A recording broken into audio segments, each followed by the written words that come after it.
Olá, meu amigo, minha amiga, muito obrigado por você estar aqui no nosso Portal do José, fechando mais uma semana, depois de alguns dias muito movimentados no cenário político aqui no Brasil, e que culminou com a publicação de algumas pesquisas eleitorais que apontam a intenção de voto para prefeituras nas principais cidades brasileiras.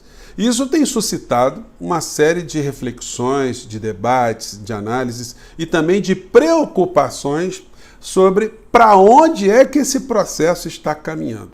E a maior parte dos analistas não estão levando em consideração alguns fatos muito importantes, muito relevantes, que já aconteceram em outros períodos da história aqui no Brasil e fora do nosso país.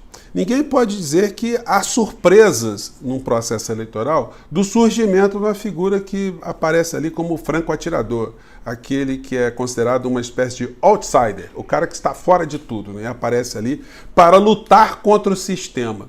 Mas existe algum fato, existe algum episódio no mundo que de fato havia alguém que dizia que ia lutar contra o sistema e chegando no poder, ele lutou de fato contra o sistema? Pois bem, eu vou conversar com vocês sobre o que está acontecendo, relembrar aqui alguns fatos do passado aqui no Brasil e trazer as últimas informações do dia.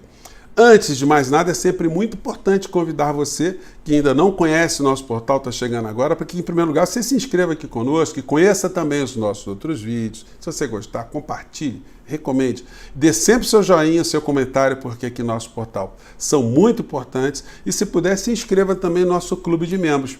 São ferramentas que você tem para ajudar o nosso portal a chegar a mais pessoas como você, tá bom? Então, vamos seguir em frente. Bom, todos nós que acompanhamos os processos políticos, né, aqui no nosso país, nos vários planos, todos nós vimos a pesquisa em São Paulo, que teve no Datafolha os seguintes dados, né? Boulos tem 23%, Marçal sobe para 21% e Nunes registra 19% em empate técnico triplo na disputa por São Paulo.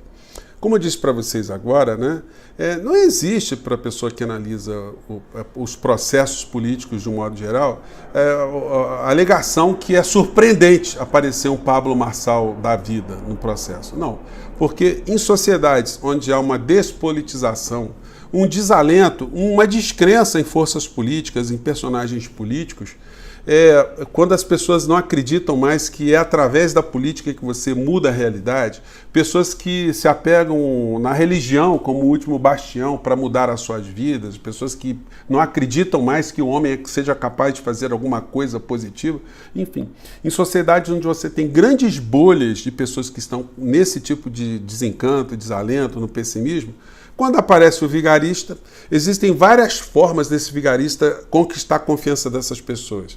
Muitas vezes a pessoa não vota enganada, ela sabe que está votando num vigarista, mas ela está votando justamente como uma forma de protesto, é aquilo que tem sido classificado como o voto de protesto. E algumas pessoas votam também por rejeição específica a uma corrente política.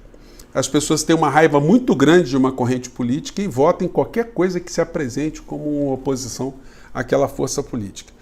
No Brasil, nós já tivemos experiências aqui muito curiosas, né? Eu vou falar aqui também do figura do inelegível, mas vamos relembrar aqui, ó. No passado, em 1988, o Macaco Tião foi o terceiro candidato à prefeitura mais votado, a cédula era escrita, né? Então, ele teve ali um volume de votos impressionante, ficou em terceiro lugar. E o que foi esse voto à época, senão o voto de protesto? Né? Evidentemente, ninguém queria, achava que o Macaco Tião poderia, de fato, ser eleito. Né? Quando a gente pega um pouco mais antes aqui em São Paulo, em 1959, um protesto popular elegeu um rinoceronte para a Câmara de Vereadores. Foi o rinoceronte Cacareco, que foi o mais votado. Se ele tivesse na cédula, tivesse na máquina eletrônica lá, ele teria votos ali a centenas de milhares. Para deputado federal aqui em São Paulo, em 2010, o Tiririca foi o mais votado, né, com uma votação impressionante. Vote Tiririca, pior do que está não fica. Eu pergunto a vocês, o cidadão que votou em Tiririca, o que ele queria? Até eu sempre brinquei com meus alunos, né, que o eleitor do Tiririca, ele foi traído, né, por Tiririca, porque ele votou num cara para bagunçar, um cara que não iria representar absolutamente nada, um cara que ia fazer palhaçada no Congresso Nacional. E o Tiririca se demonstrou um político ali preocupado em corresponder formalmente ao cargo de deputado federal.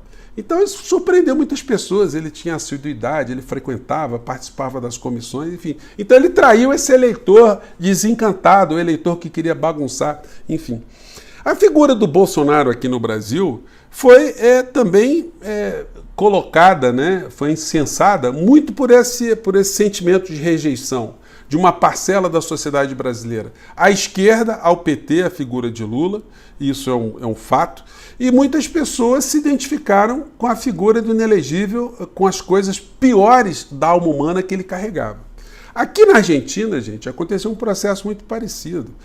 O Milei apareceu, eu estive na Argentina lá algumas vezes antes do processo eleitoral e já me impressionava como é que o Milei estava circulando na boca de muitas pessoas do campo progressista, peronistas dizendo que iam votar no Milei justamente pelo desencanto que essas pessoas estavam tendo, a rejeição que essas pessoas estavam tendo. E hoje, mesmo com o Milei fazendo toda a desgraça que está fazendo na Argentina, ele ainda cultiva uma parcela do eleitorado justamente porque esse eleitorado tem uma oposição ao peronismo, ao progressismo, ao humanismo que ficou representado nessa força política por lá. E no mundo inteiro a gente vai vendo personagens assim. Você vai lá para El Salvador, surge lá o Bukele, que também foi o antissistema e que quando chega ao poder quase que implementa um estado ditatorial, um estado prisional e colocou toda a casta política no poder. Na Argentina, Milei fez o discurso que era contra a casta política, contra as entidades poderosas. O que ele fez? Quando ele chega até o poder, ele pega a principal força de direita, que era do Maurício Macri, e coloca dentro do governo. E todas as forças econômicas, a grande mídia, todos eles ficaram representados no governo Milei, que está massacrando o povo argentino, com esse discurso que era anticasta, mas ele está ferrando o povo argentino. E aqui no Brasil tivemos o Bolsonaro, que fez o discurso de antissistema, até hoje tem gente que diz que ele é antissistema, quando na verdade ele era muito mais anti-Lula, anti-PT.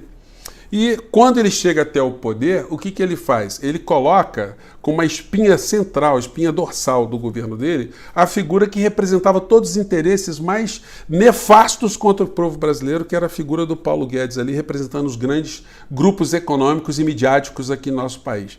Não é por outra razão que o Bolsonaro ficou incólume depois de uma pandemia, depois de ter ajudado a matar tantas pessoas, porque justamente ele garantiu que no governo brasileiro estivessem todos esses grupos abutres em todas as áreas. O Bolsonaro não trabalhava, gente. O Bolsonaro, você acompanha tudo que aconteceu na agenda dele, você percebe que ele era um vagabundo, com V maiúsculo. Ele terceirizou o governo dele para todas as áreas, desde que essas áreas pudessem dar para ele a permanência dele no governo.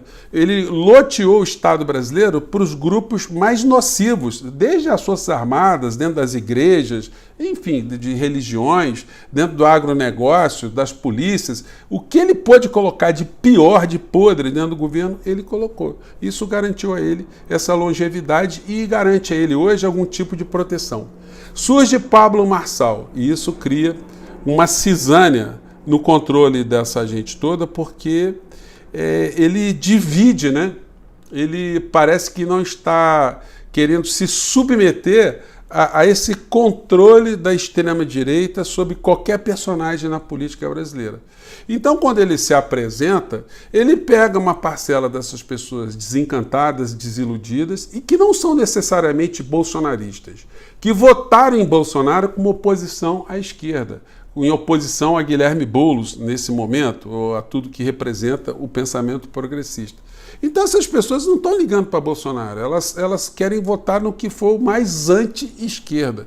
E se o Marçal está conseguindo capitanear esse tipo de sentimento, é por isso que ele está tendo essa possibilidade. E todos esses fatos que estão sendo levantados sobre a vida dele ter começado no crime, dele ter tido um crescimento patrimonial inexplicável, de estar num partido repleto de criminosos, de suspeitos, isso acaba não colando mais para esse eleitor desencantado. Porque para ele tudo é a mesma coisa. Então ele quer votar numa figura que represente de fato uma ruptura, um enfrentamento a esse sistema todo. E aí como é que se combate isso? Porque essa é a questão que muita gente não está se debruçando, né? Bom, existem várias formas. Em primeiro lugar, né, uma grande transformação na sociedade.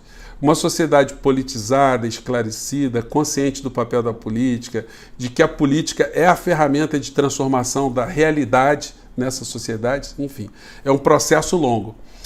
De uma forma mais imediata, lideranças políticas ajudando a politizar a sociedade e ajudando a sociedade a cultivar algum tipo de sonho, de futuro, de nação, de emancipação, de soberania. Dando um salto aqui, gente, vamos lá para a eleição nos Estados Unidos. A figura do Trump como um representante outsider, que ele surgiu assim também nos Estados Unidos, um cara antissistema. E continua a manter essa roupa, né, esse visual, durante um bom período.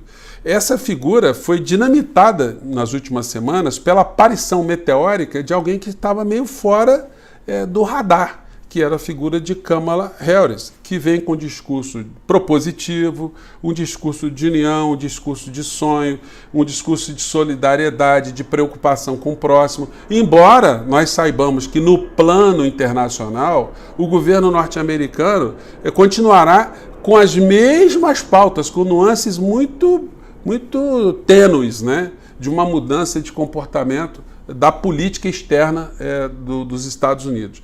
Mas internamente, para a humanidade, é muito positivo que esses valores propositivos, eles estimulem as pessoas a votarem.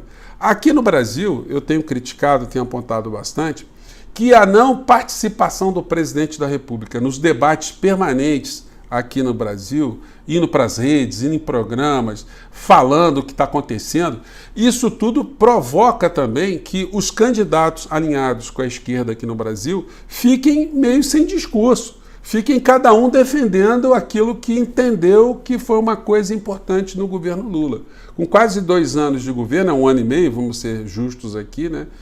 Nós poderíamos ter aqui ferramentas e discursos muito mais propositivos, muito mais sonhos para encantar algumas candidaturas, porque essas ferramentas são formas de neutralizar o oportunismo, o vigarismo, porque esses caras roubam a atenção para o pior, para o lado mais negativo. E uma forma para combater isso é justamente você estar blindado, né? Mas blindado com sonhos, com pensamentos positivos, enfim. São situações aí que eu estou jogando aí para o debate, para o nosso encontro de hoje. E eu gostaria de saber a sua opinião, porque só ficar achando que o caos está reinando não adianta, né? A gente tem que pensar no que nós podemos fazer para enfrentar essa situação toda, né? Bom, eu fico por aqui mais uma vez, um grande abraço e até o nosso próximo encontro. Tchau!